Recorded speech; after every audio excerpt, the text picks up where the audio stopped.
Saritte, thanks for joining us today. I always like to start off a little bit with how I choose my guest. And Saritte actually is a little bit new in my life, which is so fun. I love that we're still, I'm probably at KW now 9 years and still meeting like amazing people.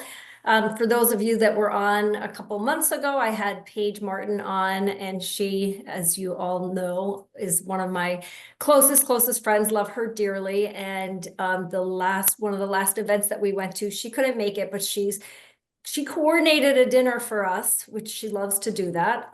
It's great to have people that take care of you. And she coordinated a dinner with us with Saritte and said, you have to meet her. She's amazing. And anyone that Paige says is amazing, I'm in. I got to meet them. So welcome. Thank you so much for agreeing to be with us today. My pleasure. Thanks for having me. Yeah. Happy to start, just talk a little bit about my background. I've been with Keller Williams 13 years. I've been in the business 20 years. Prior to real estate, I studied hotel management at Cornell. So grew up in the hotel restaurant business. I worked as a corporate sales director in New York, managing the entertainment market, bands, so that's like a whole other story. But really my background came from like a very service oriented business. And then, I had kids, left New York City. My market center is right outside New York City. So we service a lot of people leave the city and come to, train line towns. They work in the city. So I just, got tired. I was pregnant with my second child. This was 20 years ago. And I said, why don't I give real estate a try? And people were like, oh, it's such a grueling business. You have to work nights, weekends. And, I came from such a 24/7 business that for me, it was kind of an easy transition. So, so I have a team now. I was a solo agent for 7-8 years. And then I slowly, developed a team. And I always joke that I never planned to have a team. It just sort of, happened along the way. I had more business than I could handle. And I just slowly, accrued a very tight, wonderful team. And I've got a lot of longevity on my team, which I'm really proud of. My top agent's been with me 15 years. So we've been sort of along for the ride. So that's just a little bit about my background. That's great. Yeah, and I love that you come from a true service background. Like so many of us, we didn't really come from that kind of background. So it's great to hear from people like you where that's everything that you were. Pardon me, I have to let my dog out of the room before she rips the door down. We don't want that to happen. So sorry. So sorry. Okay. So we can learn from somebody who like literally lived it, breathed it, and can convey that to us. So super excited about that. But I want to go back to when you said, you know what, let me try real estate. I want to go back there because, it's not every day that you wake up and decide, hey, I want to give this thing a try, this thing that it is hard, right? It's not easy. So on this call, we have people that will be brand new agents. We have agents that have been doing this for, 50 years. KW, non-KW, like the sky is the limit here of who's joining us. So just talk a little bit about that thought process when you decided to get into real estate. Like, what was it that attracted you to it? Yeah, so back to my hospitality background, my grandfather owned a catering hall and a restaurant. So I kind of grew up with that. My dad he became a builder when I was a kid. He was a controller for a construction company. And then when I was little, he went off on his own and sort of started developing real estate. So I kind of grew up with that always in the background. So for me, it felt like a very natural fit. I loved marketing. And I mean, as a kid, I know this sounds very weird. I thought a hotel lobby was like the funnest place on earth. Like I would just sit there and I would watch people come and go, and just the journey of like, where were people coming from? Where were they going? And I think for me, real estate continues to be so exciting for that reason.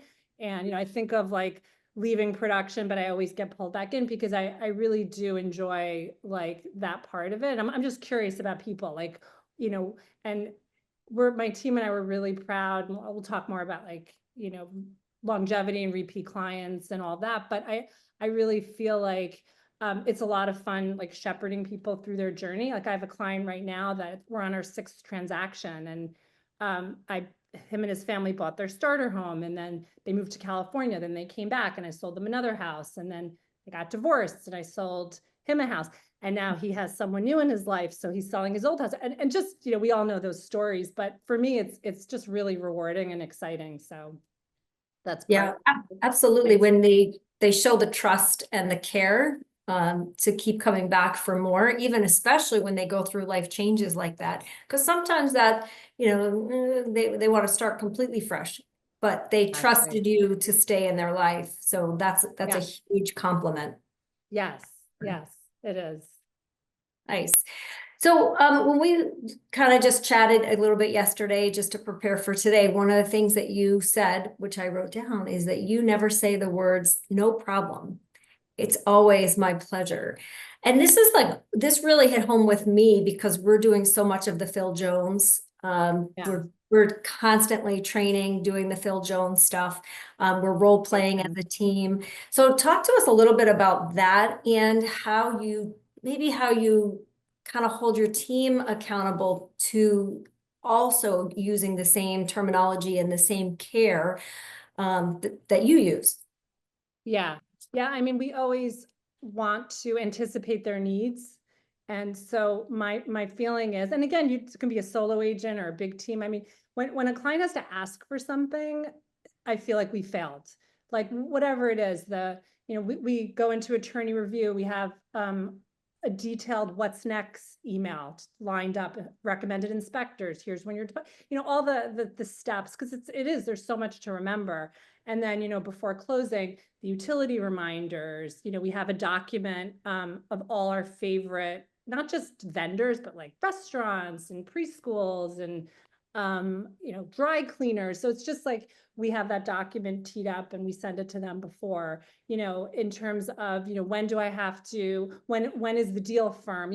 We have like checkpoints at every stage before they list. We have a very detailed, again, not just about, the open house, but just tips for, preparing their house, tips for showing their house, things they can expect. Like, so again, like that is, everyone on the team we have a lot of templates for all those things. So it's really just having really high standards. And, if it's like, even in a text, right? It's not just, yeah, that's the team standard, we always thank you, our pleasure, no, whatever it is. So I think that's a whole piece of luxury is that every touch point matters. And, when you go to a restaurant or a hotel and you have an amazing experience, like if you really think about like, what is it? It's just that overall feeling that you get, when you walk away from something. And I always go back to hotels, because for me, it's like when I have a great experience, it's not just like the marble in the bathroom or the carpet or the lighting. It's that overall feeling that you get. And, that's my goal with clients. Like what again, whether it's 300,000 or 3 million, like I want them to walk away, feeling like everything was done at the highest level. So it's standards, I think, and just anticipating what the client may want. Absolutely. And I love that you said about the texting, because texting is one of those things that I find we get very casual, right? Totally. It's Yes. easy to be like, yeah, hey, you got it, little things like that. Like it's quick and easy, and you're kind of feeling a little playful with your clients. But when things kind of take a turn in a bad direction, that doesn't serve you very well when you've created that relationship that is no longer 100%. up Yeah. here. Yes. Yeah, every touch point, matters. And there's so many today, right? There's emails, there's texting, there's social media, there's, we communicate with clients, we invite them to an event, what's the medium for that? Obviously email, phone. So there's just so many touch points, not just with marketing a property, but like interacting with the client. And I think, my team were very, like, I'd rather send out less mailers and do a few less than like, spamming people, because I'm very particular on what we put out there. And it's all something I think today with technology. It's right when I got in the business, we didn't have all those mediums, but now I think it's something to really think about, like, what is the client experiencing? I mean, when I go on when we meet with a new buyer or seller, we say, how do you want us to communicate with you? People are very particular. Some people are like, please don't email me. Meanwhile, you're emailing them and you're agitating them and you don't even know that that's not what they want. So I think just, talking to them about like, how do they want you to communicate with them? So Yep, absolutely. basic, but But so important. So one of the things that we find, we too have a lot of emails that will explain the process. But what we're finding is that they're not reading them. So we put these great emails together and I really feel like they're just skipping over them. Do you experience the same thing and how do you kind of combat that? um, we, I don't think we send that many that they overlook it.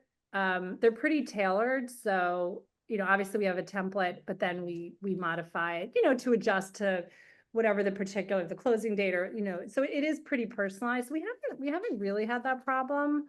Um, we have a monthly newsletter that we send out to everyone in our sphere. And again, I have a full-time marketing director. She's amazing. And like, we put a lot of time into the newsletter and we actually were amazed. We have, almost 60% open rate, which I think is pretty high for, Yeah. large database. So again, like making sure what we're putting out there is meaningful. Mhm. Do you do any newsletter in print or is everything digital? It's digital. It's digital. We used to, I mean, again, like if you're a solo agent, when I first got in the business, like um I did a monthly newsletter that I sent out to my sphere, and it was very small at the time, but times were different, and I felt that it was a great source of business for me in the earlier years. So no, we don't do we do a lot. We do farm to neighborhoods that we're active in or want to grow in. So we do some print marketing, but not a newsletter. I love that you're a farmer too. That's my big thing. So I appreciate that. Um, how old are your farms? Like, have you been farming for a long time? Um, yes, in the sense that I mean, we have like our primary market where we're like constantly the town I live in, and we're always active. So we consistently are farming there, but we've intentionally now this year, they're neighboring towns that we really want to grow in. So again, it's not just a one-off postcard. We have like campaigns Mhm. planned for, each of the towns. And again, I mean, back to value and, what do people want to, what are they interested in? What do they want to hear? To me, I always think value is so client specific. Mhm. So, again, even in our postcards, we don't always know who our audience is, but like, it's like stats on the market. Some people are really into that. It's just listed, just sold. It's, town information. And our social media is also layered with all that stuff. We do a lot collaboration with small businesses. I think people really appreciate it too. The small businesses do, and then also just people in town, kind of being like the source for new places in town. We always have, like, we regularly post and are collaborating a lot with like small businesses. So Mhm. that's Nice. great. Yeah. Can you give me a few examples of when you say collaborating? Like, are you doing an article about them and then they're promoting you? Is it like something back and forth where you're each doing something for each other or? Yeah, we I can talk about events because we do a lot of local events. And again, I know everybody's got their thing in real estate, and for me, from with my background, I love events. I really enjoy Mhm. planning them. I enjoy executing them. So we've done all kinds of events, and I'm happy to go through some of them. But like one that we did a few times was, we called it like the Taste of the Town, and we showcased in a listing that happens to be vacant but very nice. And we've done this a few times. And we've also had clients actually that hosted them in their homes as well, if the house was on the market. But we got like restaurants in our town, and they did like samplings, and Oh, people come to like try, to support the restaurants and then get samplings. And then we had like different vendors, jewelry, clothing, wellness. So we did this event a few times. We had over 100 people come through. So it's exposure for the client, it's exposure for mhm. the team, and it's also just, helping all these small business owners. And, they reward us with referrals, and, those are a lot of fun. We did those for many years. I also get bored, so we kind of like mix it up all the time. Um, but do you want me to talk more about events? I'm happy to just. Yeah, just wanted to say that I love that idea. I love that you're doing it at clients' houses. You're getting more exposure that way to the property, and you're not paying for a venue to host an event. I mean, it just sounds like you've really brought everything together, and there's so many benefits for every single party, and not one party is actually spending a lot of money to do Right, it. I exactly. love that. Exactly. Yes. We have done like holiday parties and things in venues as well, but we've done a lot of these, the events that I'm describing. One of them we did was like Taste of the Town. And then the other ones we did was like a wellness event. And it was Mhm. actually during the day. And again, we mix up times of day too, because it's the target audience changes. So we did a women's wellness event, and we had like a wellness person, a stylist, like not a sort of like a financial planner, accountant. And again, it's just like about where are your finances? Do you know where your the accounts? Do you know the passwords for your accounts? Just like kind of awareness for that. And like we had over 100 people come. So again, that was great. Just not about real estate, just like about art, just about life, because that is Right. real estate's ultimately. That's part of it, right? It's all kind of intertwined. So that's great. Do you have people register so that you can kind of plan ahead how many people Yes. will be there, and where are you advertising it? Just through your database, or are you putting it out there like for the public as well? Right. It depends on the event. If it's, we also do smaller curated client events, but for like these wellness, these big events, we blast it through. Obviously, we use constant contact, so we do like a nice invite. We do social media. We text clients. I've been to so many Keller Williams trainings over the years, and they always talk about the events. Like I remember I was talking to someone else, like, I don't even care if people come to my event. It's just about and to me, that's like the scariest thing. I'm like, wait, you don't care if your event's successful? But the point is, right? It's sending the invitation, following up, then thanking them for coming, and all of that is the touch. So yes, so it is for clients, these bigger events, but also for people in our sphere. And a big part of our business, I mean, 70-80% of our business is repeat clients or sphere driven. So for us, these touches, these events are very rewarding, because we're touching the people that are really, rewarding us. I always say my clients are my salespeople. I mean, they are constantly referring us business, and it's not because we do these events, but it's because we're really involved in the community, and we're doing things other than real estate. We did this event that was a huge success. We're actually going to do it again this fall. It's a college event. Again, suburbs of New York, people come to our area because of the schools. So Right. that's like a big draw. And we did like a college prep event. So people, we had like a college guidance counselor come, a financial planner, and they just, your kid could be in ninth grade, 10th grade, it doesn't matter, but people, are always very curious. Those were very well attended, and we're going to do one again because it was a real hit. So again, those are just some examples of things that, we're doing. Yeah, no, those are great. And I've never heard the college one before. I've done a lot of these calls or Zooms and so many ideas. And it's amazing how every single time I learn something new, I hear something that nobody else has spoken about. So that's pretty cool. The college thing, especially where you are. My daughter went to NYU, so I get it. There's so many locations up there. Um, how many do you do a year? It sounds like you've really got a lot on your plate. We do a lot. I would say we do about 4 a year. Okay. Yeah, and some of them can be small. Again, if you're a solo agent and you don't have the bandwidth to do these big events, when I was a solo agent, I used to, the first 7 years in the business, I used to host a small cocktail party at my house.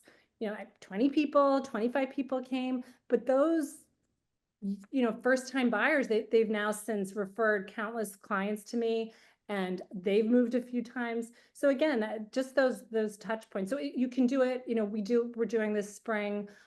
Just we're delivering succulents to our clients for spring. We're not doing them to everyone, but every agent on the team is picking 10 people that they want to touch, deliver. So again, like, we're always mixing it up. Mhm. So um, things like that. We call it cocktails and cones. We do that every year. I do it at my house. We get like a big scream truck, a pizza truck, a bartender, and people come with their kids, like late afternoon. So we kind of target some of, different age groups, so Right. just an easy lift. It doesn't have to be expensive. It doesn't have to be a whole to do. So yeah, we do probably too many, but it's fun. We like it. I really Can it, like it. can it ever be too many? I don't think so. Ask Danielle, my marketing director's on the call. You can ask her. Right? She's gonna send me an email later, like, She's please. gonna- Um, that's great. And I love what you said about how your clients are your referral people. They're the ones that are getting the word out there about you. Are you doing anything besides just being amazing and continuing the relationship? Is there anything in particular that you're specifically doing? Like, do you have any kind of referral program like some agents do, like you get a bonus every time you refer somebody, or, do you do anything like that? Do you mean with the agents on the team or with like referrals? I just want to make The, sure. the clients, the past clients that are referring. Yes. Oh, yes.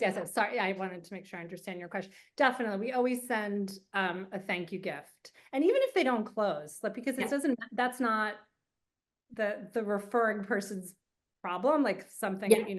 the deal fell through or now they're looking in another area. So we always do, because we just want to reward them and thank them and they rarely expect it. They're almost Mhm. surprised, which, I don't think they expect something in return, but the people appreciate it. Handwritten notes. I mean, I feel like no one does them anymore, and people always like, wow, thank you for taking the time to, like, you Yeah. know, just Yep. write a note. Something else that we do that has resonated well with a lot of our clients is out of every closing, we have 4 charities that we donate a portion of our commission to, and we let them pick. And I think they really like that, because everyone has, charities that are near and dear to their heart. So we do that. So it's just a nice touch. Yeah. No, that's great. Like, That's we're brilliant. giving back to a charity that's meaningful to our clients. So you mentioned that you did drop-offs, you're doing drop-offs of succulents. Is that something that you do like regularly drop-offs, or is this like you just starting to do this? No, well, we've definitely done it in the past. But again, we mix it up. It could be, in the fall, we did pies, for Thanksgiving. A lot of people do that. We did those. We kind of try to keep it fresh and always try something different. Something we are also doing this year, and again, for a solo agent, like smaller, because different people on my team have different client bases, different markets. So, doing like an intimate small dinner with like the agent and maybe like 6, 8 of their clients, I think is something that we're looking to do more of, and again, it doesn't have to be a repeat client. It could be someone in your sphere who's referring you business. Like, I think people think like, oh, like newer agents on my team will be like, well, they didn't close, so I'm not sending them a gift. I'm like, no, but if they've referred you someone, if you're talking to them about real estate, that to me, everyone's a client in some way. I mean, back years ago, I remember there was someone in my sphere, our kids went to school together, never bought or sold through me. Like, I used to see her at the gym, and I remember once she said, you know what, we're thinking of appealing our taxes. And I said, oh, I have a great attorney. And I introduced her to this tax appeal attorney. And she thanked me. She said, we got our taxes reduced. I really appreciate it. we're thinking of moving in the next year. So again, I didn't have an agenda in Right. doing that, but just being helpful, being a resource. I mean, we have vendors for everything, and I'm sure everyone does, but really like tried and true, like we're very tight with our list of who we recommend. If I get one bad recommendation on a mover, like they're off the list. Mhm.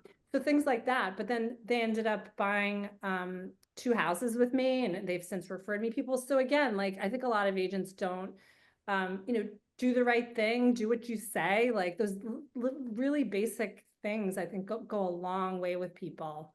Like some people will be like, "Wow, you said you were going to call me at 11 and you called me at 11." And I was like, is that a thing? Like, do people not do that? And, it's just wowing them at every stage. I think it just goes a long way.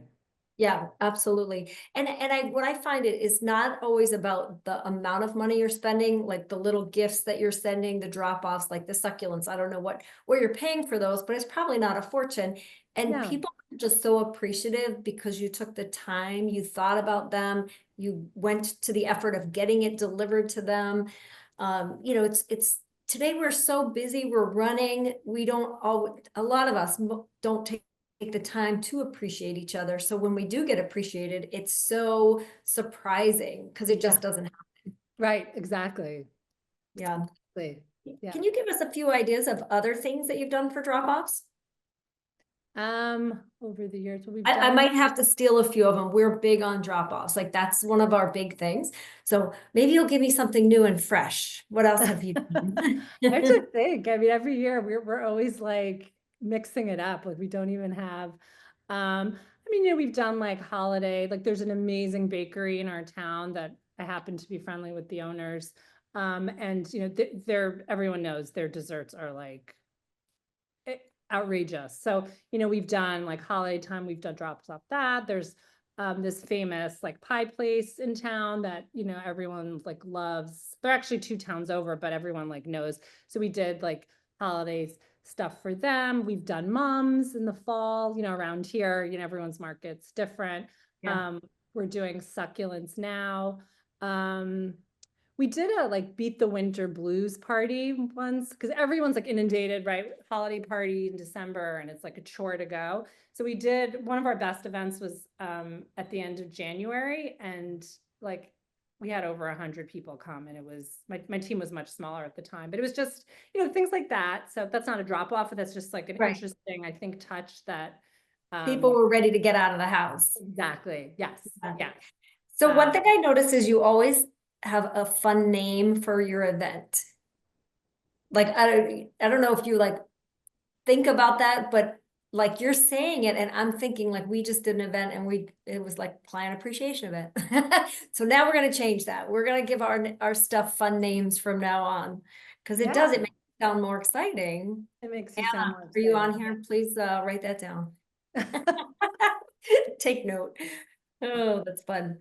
Um, and somebody did ask in the chat, what kind of not drop off, I'm sorry, that was my question. What kind of referral gifts do you give? So if a client gives you a referral, what kind of gifts are you giving them? How are you Right. rewarding them for the behavior, not for the For closing, but for the behavior of giving you exactly. a referral? Yes. Yeah. And I mean, again, it comes back and we talk about this a lot on the team is like, value, what it comes back. This applies to sellers, buyers, anyone, value is not the same for everyone. Like someone, I just had a listing where, the owner was very overwhelmed. She was, didn't have a significant other, and she just for her, she of course wanted the most money, but for her, she was like, we were so helpful to her. We rubbish removal and handyman and painters and coordinating C of O. Like to her, that's where the value lied for her. So I think, that's a whole thing with luxuries is just, what is mirroring your clients, like, and what is the value for them. So in terms of answering your question, in terms of it really depends on the client, right? And we're thoughtful about it. It's not just like we send the same thing. We do like gift cards to restaurants, because we definitely part of our social media. If you're on our social media, you can see like we do a lot of like community recommendations things. So we like to if we know someone likes steak, like our favorite steakhouse, or, not everyone, has dietary restrictions. So I'm not going to send, someone I know is vegan to, so it's just, we're thoughtful about it, but we do like, summer, like we have this one local place that has, just great summer, like, like plexiglass trays. Like we do a lot of those monogram trays. Uh-huh. Um, for the client. Again, they're not expensive, but they're personal. And I've been to clients' houses, they're like, oh, we still have the wine bucket, with their zip code on it, like little things like that. So Mhm. we try to be thoughtful about it. Right. Sometimes it's hard to be thoughtful, sometimes we have really good intentions, but it's hard to come up with that perfect gift and we get a little stuck. Yeah. Um, sometimes just getting stuck prevents us from moving forward. Right, right. And then you don't do anything. I mean, we've Right. all been victims of that because it's just too overwhelming. But Yes. yeah, baby gifts, like if we have a client and we know they had a baby, again, it doesn't have to be expensive, but just the touch, the thought, I think it really just creates this perception of, we're there for people. And it's not Mhm. just about, we're not about the quick sale. I mean, we always do the right thing. I was just on the phone with clients and I was like talking them out of going up in price on an offer. I mean, obviously we wanted to get the deal done, but I really felt like they were planning on renovating the house, and I was like, you need a budget to renovate. Construction costs are up. I just want you to be aware of that. And we ended up getting the house anyway, but they were just so appreciative of, we were really playing the long game with them. And everyone on my team is like that. And our clients, they reward us. They really appreciate it. Yeah, you're definitely going to get more referrals when you're in their camp rather than you're just being transactional and just trying to get the deal done. Exactly. For Yes. sure. Yeah. So talk to us a little bit about preparing your houses. You're in your average price point. I think you said it was 1.5 million. So that's not pocket change. That's a good price. So do most of your houses show well when you get there, or is it like we got to put a lot of effort in to get it ready?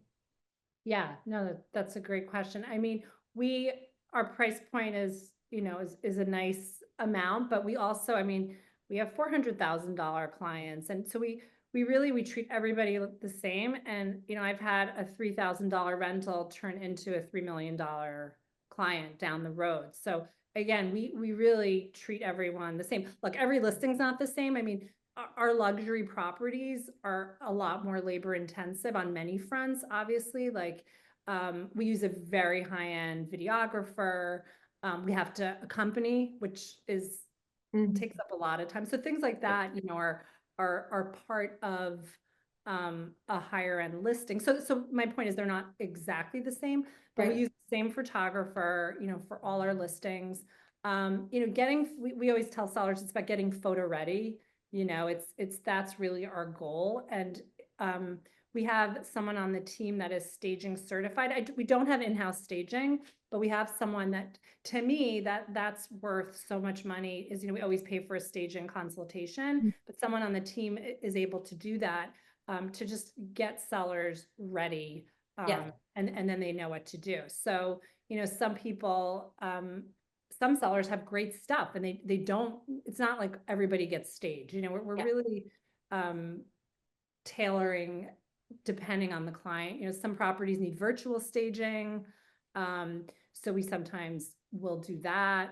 So yeah, so I think it's not a one size fits all for getting a house ready for market, but it really, we do take a lot of time. I mean, I've inherited listings that didn't sell with another agent, and I can't even believe that they just threw this house on the market. And again, it doesn't have to be expensive staging, but just taking the time to, you know, my transaction manager is amazing. She has a design background. She goes with the photographer on these photo appointments, and she Mhm. closing the door and adjusting the towels and like all those little touches that make everything, really make the pictures pop. So yeah, my goal is I tell sellers, everyone's attention span's so short. Like you've got to get it right coming out of the gate. And I Yeah. think, again, a lot of agents are just so eager to sign the listing and get it on the market. But I think, take an extra week, take 2 weeks Yeah. and get everything ready, because it's just within a week they've moved on to the next property. So Yeah. Yeah, I agree. And I think it's really hard to get the sellers to go back and do things after you've gotten listed, right? Like, why didn't we do this in the first place? Or they think, well, we're already up and running. Why slow the train down? So it's better to put your best foot forward at the beginning. And, maybe you wait a week before you put it on the market. So right. it looks really good. That's something Exactly. that I'm definitely a big advocate of. Let's do it right the first time. Let's not have to redo it. Yes, yes, definitely, Yeah. definitely. No, I agree. I agree. And I mean, we have, so we call it like a pre-listing staging consultation, basically is what we call it. So that everyone is then photo ready. And then we follow up with, before the house is photographed and for showings. And I'm happy to share these, if anyone in the chat will share our contact information at the end, but like they're basic, but they make our life easier, Yeah. and also having this staging consultation that, by the way, I'm not doing, because I don't want to be the bad guy and tell them that I don't like the purple Yeah. paint and I don't like, their antique, wine glass collection that's got to go and get moved. So I do like that separation. I think it's just makes me the good cop, and someone else can sort of tell them, Yeah. what's got to go. Absolutely. We So do the same thing. It sounds to me like, are you doing that before they sign the listing agreement or after they sign the listing agreement? after. Good. After. Yeah. Yeah. Yeah. No, because people are, we all know this. They can get very sensitive with their things. So I've heard them say, oh, that other agent wanted me to like paint Yes. the whole house white, and, they get offended. So it's a delicate matter, but you also, it's a necessary evil in our business. Yeah, People have to, they're hiring you to get the house sold. So, um, absolutely. yeah, something else we do also around our listings is we have an ISA, which is, for someone not at Keller Williams, inside sales, but she's also a director of business development, so she's really skilled at calling people and calling around our open houses. I think is, again, an easy thing to do. A lot of neighbors, we've gotten so many listings with nosy neighbors that come through. I think a lot of agents forget, like, those people they're curious, and there's a reason why they're curious. So inviting them to the open house, thanking them for coming to the open house, even if, again, you're solo agent, you just do 555, we call it like calling the people around you, inviting them to the open house. I mean, again, those are little things, that you can do. Some of the things we do, we'll do a twilight, party for agents if it's an interesting listing, instead, I don't know, in your market, Sandra, do you guys do broker open houses at a certain day of the week? Usually like Wednesday or Thursday. Yeah. Okay, yeah, we do typically Thursdays, like 11 to 1. So sometimes we'll do like a 5 to 7 p.m. if it's an interesting house. Mhm. And try to mix things up if it has a pool or a cool patio, like we try to, and the sellers like it because we're sort of like thinking out of the box, Yes. um, in that way. So yeah, those are just some of the things we do around our listings. Yeah, and I don't know about your area, like how fast things are moving for you. For us, things have slowed down dramatically where our listings are sitting longer. So now we're having to get more creative. Like, how do we get the people in the door for showings, for brokers open, all those things? We're trying to be more creative with, what are we bringing that people will want to come and see and do? Right, right. I mean, we're definitely seeing the market. It's something I call it like the tale of two cities, because Yeah. it really depends on the price point and the property. So yes, some things are sitting and other things are flying really fast. So it's you've got to be hyper focused and hyper local on the immediate market, and it can vary by town. So yeah, some of our things are sitting. If things aren't priced, sellers and buyers are sort of not in alignment. I'm sure everyone's seeing that.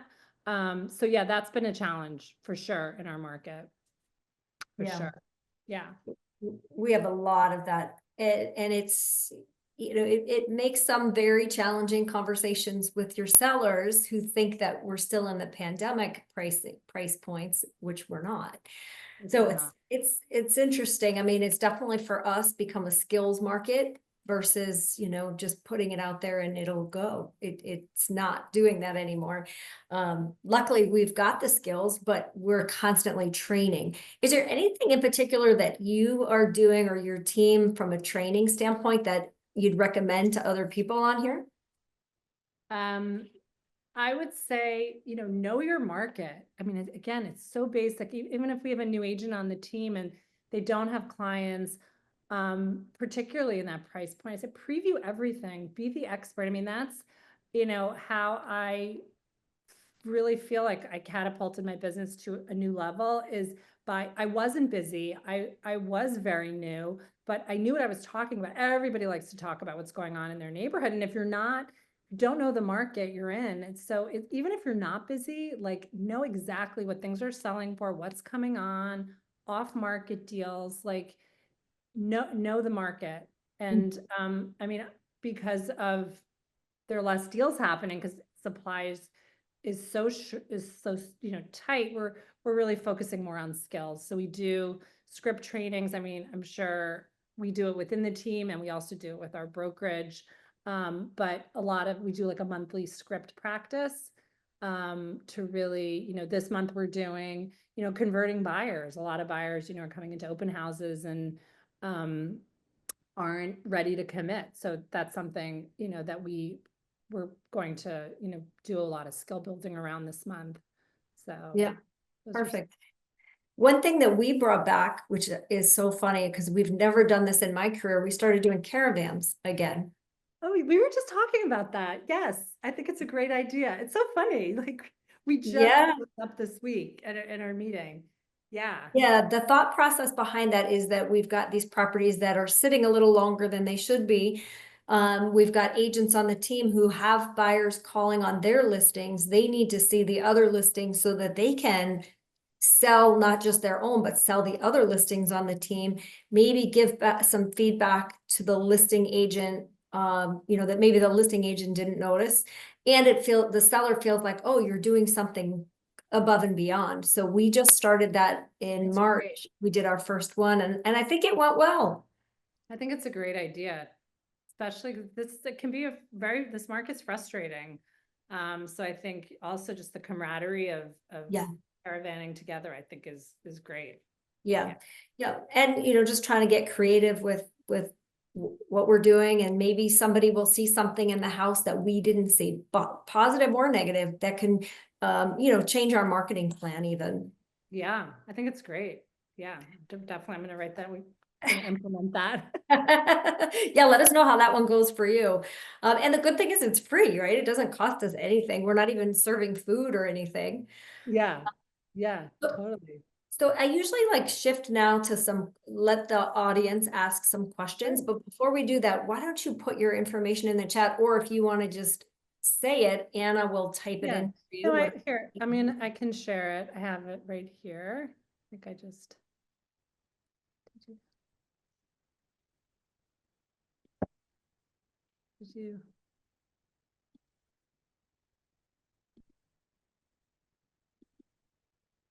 Can you see it now? Yeah, we sure can. We sure can. And so have you ever thought about doing New York City too? Do Yes. agents where you are do both? Um, not many, believe it or not, but that's exactly on our plan for this year. We've been a lot of people in our area own beach homes down the shore, the Jersey Shore, and also in the Hamptons. And our feeders are New York, Jersey City, Hoboken, sort of the right outside in New York and immediately outside. So yes, I mean that's definitely on. We have an expansion plan that we're looking to leverage and grow. So yeah, I Sandra, love you read that. my mind. Great idea.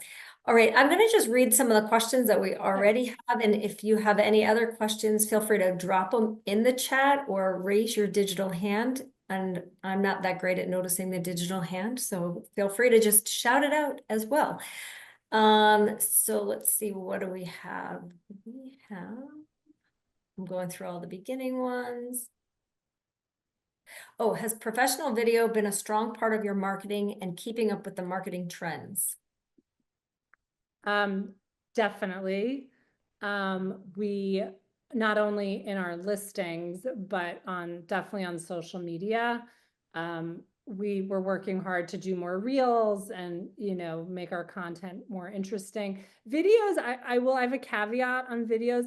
I don't like Matterport. I find a lot of agents just throw videos up and it's like dizzying and people, Yeah. you can't even follow. Again, doesn't have to be a luxury home, but I just feel like I don't love that. So the answer is yes, but Mhm. we're thoughtful about what we put out there because I almost feel like it can put the property at a disservice. Yeah, I agree. We're not big fans of that either. And I think once again, the theme we're hearing from you is quality over quantity. Yes, Awesome. definitely. All right, another question from Christina is, when you farm, do you target luxury or midpoint neighborhoods? We target everywhere. We don't um we don't call through it. We don't like filter it, but I will say we do have our mail house that we work with. You can also pull, and again, if you're limited, you have a limited budget on, you want to farm, but you don't have the budget to farm like a whole town. You can pull who's been in their house more than 15, 20 years, whatever metric you want to use. So then those people are more likely to sell. Those people maybe aren't as active on social media. They've been in their homes. They may respond more to like a mail. So yes. And we do filter, but not by, price point. All right. So again, being specific about who you're reaching out to, people that have a higher likelihood to be making a move. Exactly. Perfect. What are some gifts that you do? I think we touched on that a little bit. Do you just have a couple of examples of actual things that you've done in the past? I think we talked about succulents. We talked about mums. We do the pies. We did like a nice holiday um, treat for people. We've done, we hit this was more like our favorite repeat clients or someone that had referred us business. We did these little, almost like for the outside, like a wine, like not a bucket, like a plastic like thing, but we put the zip code on it and it was easy to implement because it wasn't personalized, but Mm-hmm. drop them off. Like we did 5 for Melbourne Short Hills, 5 for some, and people love that. I mean, I get so many comments on that we've done. I mean, we have like some fun team swag Uh-huh. that we've, like a cute tote with like a zipper, and we once did like a wine bottle in that. So that people seem to like. Um, those are the A- ones a- that have sort of jumped. Anything with a little alcohol in it is always popular. It's always appreciated, yeah. And we as realtors, we love to give that too, don't we? Yes, All right. Question. Do you ever ask for a referral? absolutely. What does Absolutely. that look like? What is your, do you have a standard, verbiage for that, or it, give us a little hint on what that looks like for you. Yeah, we're very organic in terms of, how we communicate with our clients. I mean, we're not so scripted. I mean, we obviously look at scripts and follow, but everyone sort of has their own style. I mean, I think right after a transaction is the best time. A lot of people forget to like, thank you so much. They're gushing, they're excited. I mean, great time to send a review link. I think a lot of people wait and then like weeks pass and, kind of strike when the iron's hot. So we send a review immediately after. Um, and then we just said, they're like, you guys were amazing. We're like, we so would appreciate, if you know of any friends or family looking, we please send them our way. We'll take great care of them. And that's what they want to hear. We'll take great care of them. And I think that builds trust. So yeah, we immediately ask for it. Or, if we bump into someone, oh, I have so many great listings coming on. If you know of anybody leaving the city, that's a big feeder for us. And oh yeah, my sister's looking, my cousin's looking, so we'll go right and ask for that. In our newsletter, we can sort of see who's clicking on it. That's a big tool for us, because I saw someone random in my sphere was kept looking at our newsletter, and I reached out to her, and she had this great referral from California for a high-end buyer. So that sort of clues us into who there's so many hours in the day, but that was like, hey, we should be talking to this person. So that helps us prioritize who we're calling. Gotta love technology, right? Definitely. How about referrals from agents across the country? Do you work much with referrals from agents? I mean, definitely. I think we could be better with that, with just leveraging our experience and our brands. So we definitely do agent to agent referrals, but that's an area that we are being more intentional about. And we have feeder cities where we're constantly referring in and out of. So we definitely do, but and I'll admit it's definitely something that we could be better about, and that we're working on. How do you feel that people find you, like agents across the country, KW or non-KW? Like, what do you think is the best way that they can find you? I mean, I see through Keller Williams, through our internal intranet, people can see, oh, your team does a fair amount of business. They obviously want to refer to an expert, someone they know their clients. We have a transaction manager, we have a marketing department, like we're full service. And I think the agents like that. So they feel like, okay, you'll take care of our referral. So we get it off of the Keller Williams. I mean, a lot of, agents I know are they're on Zillow. They're, like looking who's doing transactions, who's active. So we definitely get referrals from that. Clients will say, our clients, they used you in, they moved to, like, let's say to Boston.